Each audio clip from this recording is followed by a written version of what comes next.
I thought the worst part of Christmas would be her silence. But when she handed me divorce papers in front of the tree, I realized I was wrong. Because what I found in her stocking an hour later changed everything. My name is Caleb Hart. I'm 37 years old and I run a small graphic design business out of our home in Maple Ridge, Oregon. It's quiet here. The kind of place where you know your neighbors and still wave at strangers. I used to love that. I used to think it meant we were safe. It was Christmas Eve, and everything looked perfect, at least on the outside. The lights I'd strung on the front porch blinked rhythmically, just like they had for the past 6 years. Inside, the tree stood tall in the corner of the living room, dressed in ornaments we'd collected since our first year of marriage. I even set out the cocoa mugs she loved, the ones with chipped handles and hand-painted snowflakes. Her name is Leela. We've been married for 9 years, and lately she's been different. She said she was just tired, work stress, holiday pressure, winter blues. I believed her because I wanted to. I thought maybe if I leaned in harder, helped with the cooking, wrapped all the presents, made the house look like a Christmas card, it would bring her back. That night I lit a fire in the fireplace, turned on the old Christmas jazz she liked, and handed her a glass of wine. She smiled, but it didn't touch her eyes. It was the kind of smile you give a coworker, not your husband. Still, we sat on the couch like we always did on Christmas Eve, sipping our drinks and watching the flames. I told her I couldn't wait for tomorrow, for the cinnamon rolls, the gift opening, the slow morning. I reached for her hand. She let me take it, but it felt limp, like it wasn't really hers anymore.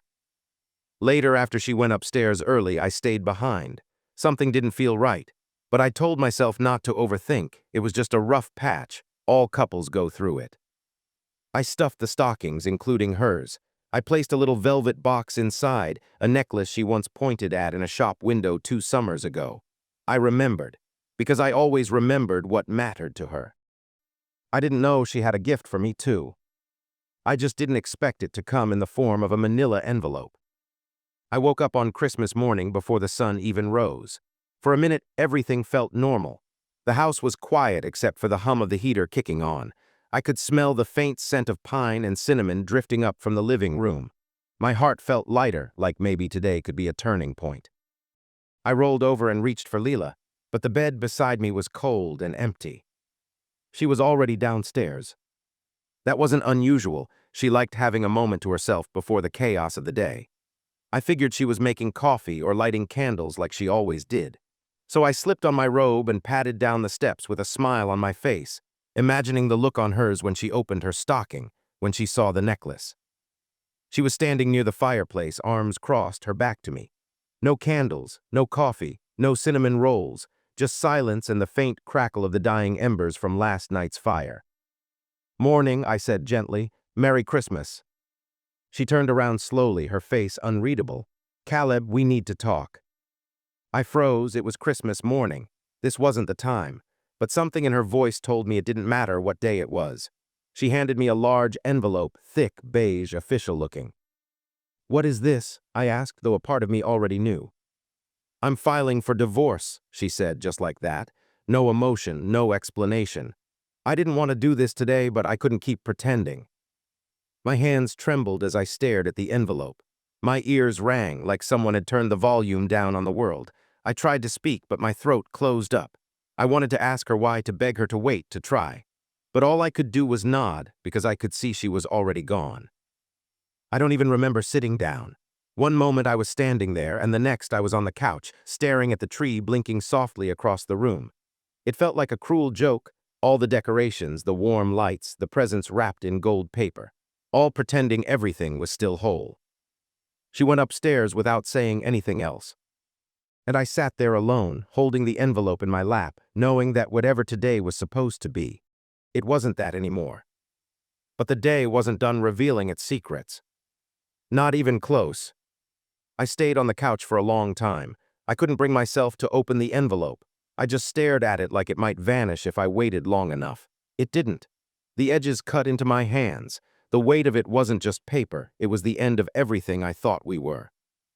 I heard Leela moving upstairs. Closet doors opening, drawers closing, calm and steady like she was packing for a weekend trip, not walking out of our marriage. I tried to breathe, tried to remember what day it was. Christmas, I whispered to myself, as if saying it out loud might anchor me to something. I had always loved this day, the slowness of it, the smell of baked things, the quiet joy of giving someone a gift you knew they'd love. Now it felt hollow, like I'd been dropped into someone else's life.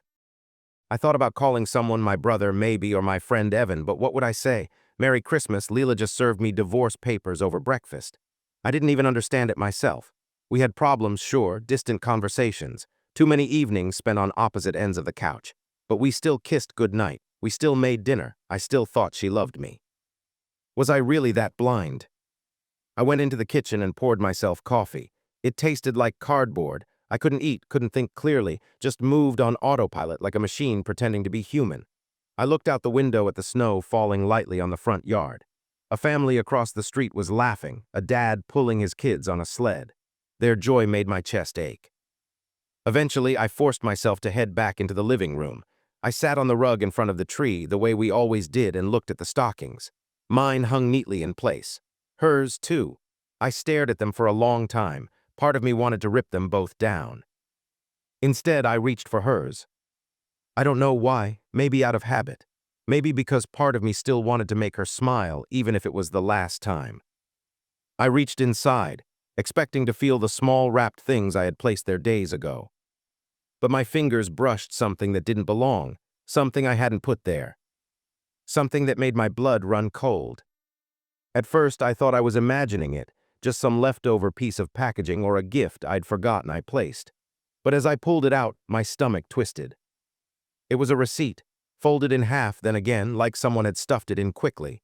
My name wasn't on it, but Leela's was scribbled at the bottom in her signature sharp handwriting.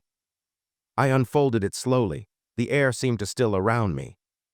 It was for a hotel. Not just any hotel, the Blackstone Inn, an upscale place on the other side of town. We'd only been there once years ago for our anniversary. It wasn't the kind of place you stayed at casually. Definitely not during the holiday season. The date on the receipt. December 20th, 5 days ago. 2 guests, 1 night, room service included. My mouth went dry. I read it over and over, hoping I was misunderstanding something. Hoping it was part of a surprise or a misunderstanding, something innocent, something explainable. But deep down, I already knew. I sat back against the wall and stared at the twinkling lights on the tree. They blinked steadily, unaware that my world had just split in half again. I wasn't just losing my marriage, I had already lost it days ago. Maybe weeks, maybe longer. How long had she been planning this? I thought of her distant looks, the way she'd avoided eye contact during dinners, how she'd suddenly started working late or taking long walks alone. I'd written it all off as stress. I wanted to believe she just needed space. But this was proof, cold and undeniable. I heard her footsteps upstairs again. A drawer slammed shut. She was packing, preparing to walk out clean and guiltless like I was the one who had failed. She had no idea I'd found the receipt. No idea what it meant to me. And for the first time all morning, the numbness gave way to something else, anger. Quiet, sharp, and rising fast. I slipped the receipt into my pocket. My hand shook. Whatever this day was supposed to be, it had changed again. Now it wasn't just about heartbreak. It was about the truth. And I was going to find it, no matter how much it hurt. I sat there for a long time, the receipt warm in my hand now from how tightly I was holding it. My eyes kept drifting toward the stairs, half expecting her to come down and notice it missing. But she didn't.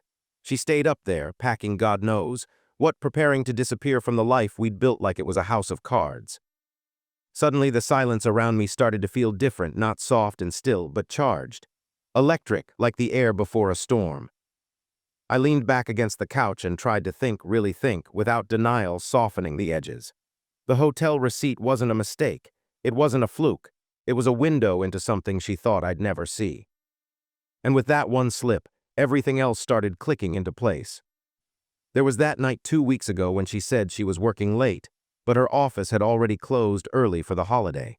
I remembered offering to pick her up and how tense she got, how she insisted she'd just grab an Uber. Or the way she'd suddenly taken an interest in her phone again, always turning the screen face down, laughing at messages she didn't tell me about. Once I asked who she was texting. She brushed it off, said it was a client. Nothing important. It had felt off, I knew it. I just didn't want to believe it. And the worst part was I really tried. I was planning that necklace for weeks. I'd been hoping this Christmas would be the start of something new, a second chance for us. I thought if I just loved her harder, she'd come back to me.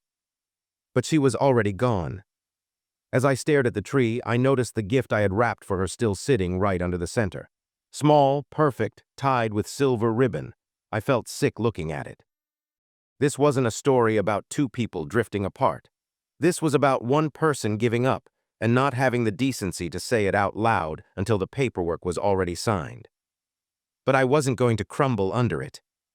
I wasn't sure what I would do yet, not exactly. But the numbness had broken and I was wide awake now. She thought she knew how this story would end. But I had just found the first page she didn't write. I heard her coming down the stairs, suitcase wheels thumping against each step. My heart jumped into my throat. For a moment, I imagined standing up, blocking the door, holding up the receipt like a weapon. Explain this, I'd say. Look me in the eye and tell me who he is. But I didn't move. Instead, I sat still on the couch, staring straight ahead at the tree, my elbows on my knees and the receipt burning in my pocket. I could feel the heat rising in my chest, not just from betrayal, but from the urge to shout, to cry, to let it all pour out and shatter the polished silence she'd built around us. Leela appeared in the doorway with her coat on. Her suitcase stood beside her. She looked composed, not triumphant, just removed, like she'd already grieved this and moved on. I'm going to stay with my sister for a while, she said flatly. I'll have the lawyer send the finalized documents next week. She looked at me like I was supposed to say something, anything. And God, did I want to? I wanted to tell her I knew. I wanted to ask her why she did this now, on Christmas. I wanted to throw the necklace in the fire and scream that I wasn't some disposable object in her perfect new life. But I didn't, because in that moment I saw something different in her eyes. Not guilt, not regret. Fear, not the kind that makes someone run, the kind that makes someone careful. She didn't know what I had found. She thought I was still in the dark. She thought she had all the power. And I realized maybe silence was power too. So I just nodded once. Okay, I said, take care. She looked confused just for a second, like I was supposed to beg her to stay. But I didn't give her that. I watched her open the door, pull her suitcase into the cold morning air, and disappear without looking back. When the door shut, I let out a breath I hadn't realized I was holding. That could have been the moment I broke. But instead, it was the moment I paused. Because something had shifted inside me. I wasn't ready to fall apart. Not yet. I had questions that needed answers. And I wasn't going to let her walk away without facing the truth. Once the door clicked shut behind her, I just sat there. The silence in the house changed. Before, it felt tense, like we were both tiptoeing around something too fragile to touch. Now it felt empty, hollow, and for a few minutes I just let it sit on my chest, heavy and real. Then I stood up. Something in me had shifted. I wasn't going to be passive anymore. I wasn't going to be the guy left with a broken heart and a lawyer's letter. If she was hiding something, and I knew she was, I needed to see it for myself. I started with the one place I never thought I'd go, her phone drawer. She kept her old phones in the top drawer of her nightstand. Every time she upgraded, she'd toss the last one in there like a retired soldier. I wasn't even sure why she kept them, but now I was glad she did. I dug out her last phone. It was still in good shape, just without a SIM card. I plugged it in by the bed and waited, pacing, while the screen slowly lit up. I didn't know her lock code, or at least I thought I didn't. Then I remembered. Our wedding date. I typed it in, 52,516. It opened. My chest tightened. What I saw in that phone over the next hour unraveled everything I had left hanging by a thread. Messages to a number without a name. Hotel confirmations. Screenshots of menu items from the Blackstone Inn. And then pictures, blurry, dimly lit, but unmistakable. She wasn't alone in that hotel room. I didn't recognize him. He had one of those generic, clean-cut looks. A navy sweater, slight beard, smiling in that way people do when they think no one's watching. One photo showed their hands laced across a table. Another showed 2 glasses of wine, her favorite red. The pain hit me like a wave. But strangely, beneath it, I felt a cold kind of clarity. She had chosen this. She had built an entire second world while I was busy holding up the one we had. And now she thought she could just slip out and never face it. She was wrong. I wasn't going to blow up her life in revenge. But I was going to make damn sure she couldn't rewrite the ending. That afternoon, I found myself back in the living room, staring at the neatly wrapped gift beneath the tree, the one I had bought for Leela weeks ago. The silver ribbon still shone under the Christmas lights, untouched and perfect. I pulled it closer, running my fingers over the smooth paper. I had chosen it carefully, something she'd wanted, something I hoped would remind her of better times. The necklace she once admired in a shop window during a summer we thought would last forever. For a moment, I let myself imagine her opening it, her surprised smile, the way her eyes might have sparkled. I imagined us laughing together again, the warmth that used to fill this room wrapping us both like a soft blanket. But then reality crashed back in. She wasn't here. She wasn't going to open this gift, not this Christmas, not maybe ever. The ache was sudden and sharp, a sting deeper than I expected. I felt like I was mourning something that hadn't fully ended yet, a promise, a future, a we that was slipping through my fingers. Yet beneath the pain, there was a quiet voice inside me. It whispered that this gift, this simple necklace, was more than a piece of jewelry. It was a symbol, a reminder that even when things fall apart, the love we once had wasn't meaningless. I wrapped the gift back carefully and placed it on the shelf. Not because I wanted to hold on to false hope, but because I needed a reminder. I had cared deeply. I had tried. That night, alone in the quiet house, I realized something else. Maybe Christmas wasn't about perfect moments or the gifts under the tree. Maybe it was about the chance to start over, even if the pieces felt broken. Leela had chosen her path. I had to choose mine. And the first step, I knew, was finding the strength to face the truth, no matter how painful. Because sometimes, the hardest gifts are the ones you never get to unwrap. The next few days passed in a strange blur. The house felt emptier than ever. Every corner echoed with memories, laughter from past holidays, whispered promises, the weight of things left unsaid. It was hard not to drown in all that silence. But I knew I couldn't stay stuck there. One morning, I stood in front of the bathroom mirror, staring into my own eyes. The man staring back at me looked tired, broken, but also real. No more pretending, no more ignoring what had happened. I let the tears come without shame or apology.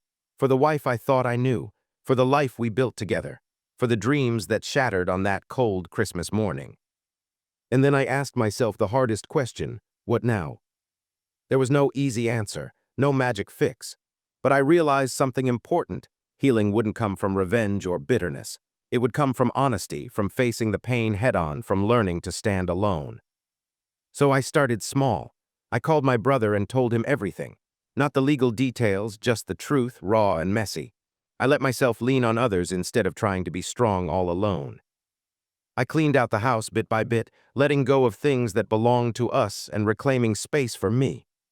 It hurt more than I expected, but with each box packed, I felt a little lighter, a little more free. Most importantly, I began forgiving myself. I had loved with all I had. I had tried. And now it was time to stop blaming myself for what wasn't mine to fix. The necklace I had bought, I decided to keep it, not as a reminder of loss, but as a symbol of hope that one day I could love again, maybe even love better. Christmas had broken me, but it wouldn't define me. Because sometimes, facing the truth is the bravest thing you can do. And I was ready to be brave. The first Christmas after Leela left was nothing like the ones before. No bright tree packed with presents. No laughter filling the rooms, just quiet, deep, heavy quiet. But this time, I didn't run from it. I woke early, brewed a strong cup of coffee, and sat by the window, watching the snow fall softly. The world outside was still beautiful, even if my heart felt cracked. I thought about how much I had lost, but also about how much I still had. Friends who cared, family who loved me, a life I could rebuild piece by piece. I took out the necklace, the one I had planned to give her. For a moment I held it tightly, then let it rest gently on my palm. It wasn't just a gift anymore. It was a reminder of my own strength, that I had loved fiercely and honestly. That day, I decided to take a walk through the neighborhood, breathing in the cold air and letting the quiet fill the spaces inside me. People smiled and wished me Merry Christmas. Some asked if I was okay. I nodded because in that moment I was starting to believe it might be true. Maybe I wasn't whole yet. Maybe I still carried scars that would take time to heal. But I was still here, still moving forward, still choosing hope. And that, I realized, was the greatest gift of all. Because sometimes the hardest endings lead to the brightest beginnings. And this was mine.